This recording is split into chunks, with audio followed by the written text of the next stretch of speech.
society became secular in the first place, and then the state becomes secular, not vice versa. It is a mistake which is sometimes being made on the part of those who perhaps are not very well versed in the history of West.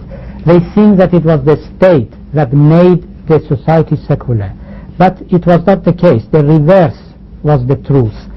It was through thinkers, philosophers, scholars.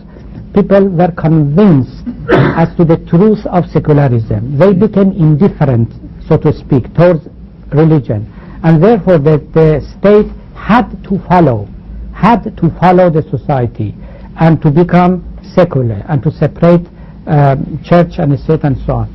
In a religious society, the state has to follow the society, has to reflect the ideas and the values of the people in the society. Therefore, inevitably and quite naturally, it will become religious and will base its regulations and law on the religion.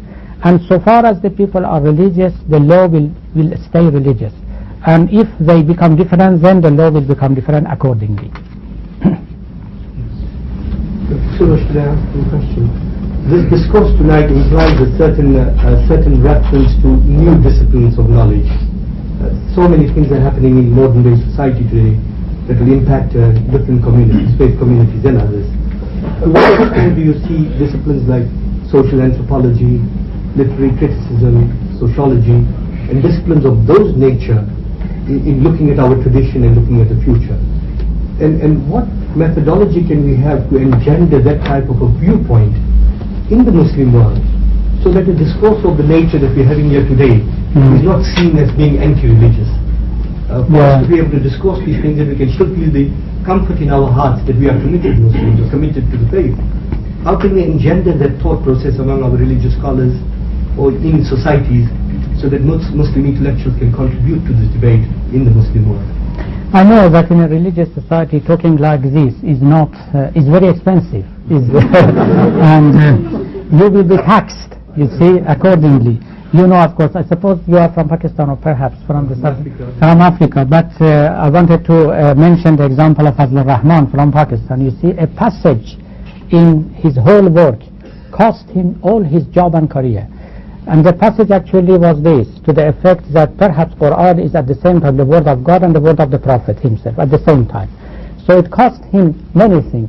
So such kind of discourse, as you said, and it is quite true, might cost the speaker, whoever he is, a lot. Therefore, yes, it is true. But my answer, very briefly to what you said, is this. Yes, I do draw on social anthropology and on the modern epistemology and all that, and these are actually the main premises of the conclusion which I draw, though I may not mention all of them. And in order to get all these ideas across the people and not to be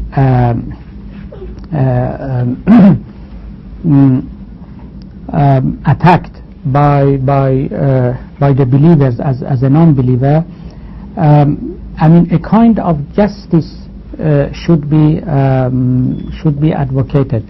You see, justice so far has been either directed to the sources of wealth or to the sources of power. Now we have to direct the idea of justice to sources of information.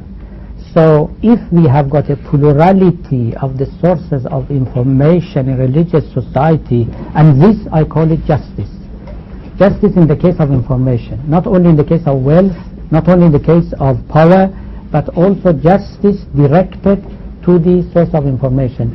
And even distribution of information in a religious society will pave the way and will provide a background for these kind of ideas in order to take ground and to get across the people evenly, and to soften, to smooth down to some extent those attacks and those allegations which might come through the people who may not find these kind of ideas compatible with religiosity and sincere belief. Yeah. Yes. There was a question back there. Yes. Yes. This idea of religious pluralism, from outside of religion. My question is, would it extend to tolerating at a second level a religion that does not agree with religious pluralism? And would you allow such a religion to thrive at the risk of your own extinction? Because that's only where the problems lie. This is a question which is quite similar to the question that does the idea of liberty, of freedom, extend to the point that even the people who do not like the idea or perhaps oppose the idea of freedom, should they be free or not? Well, here we have got the same contradiction. This is called the contradiction of pluralism, contradiction of democracy, contradiction of freedom. All these sort of contradictions, you know, has been discussed in the political theory. Here, I mean, in theory, yes. In theory, yes. I would say that pluralism is an umbrella which has to be extended and expanded, even to those people who do not like the idea, who may oppose the idea, and who are perhaps trying decidedly to topple the idea. In theory, this is the logical requirement of the theory. But in practice, we do not deal with reasons. We do deal with causes. And these are two different fields which has to be kept separate in order not to commit the fallacy and not to fall in the trap of the contradiction I mentioned before. Not to fall in the trap of the contradiction. In theory, if the people who are advocates, who are supporters of religious pluralism are strong enough, they will not allow the opponents to topple them and to extinguish them. This is in practice. Therefore, in practice, you have got forces acting in the field. They are not reasons, they are not thoughts and ideas, they are forces acting in the field of pluralism. But of course, in the field of theory, yes, people who do believe in freedom, do believe in liberty, do believe in pluralism should tolerate the enemies of pluralism, enemies of freedom, and enemies of liberty.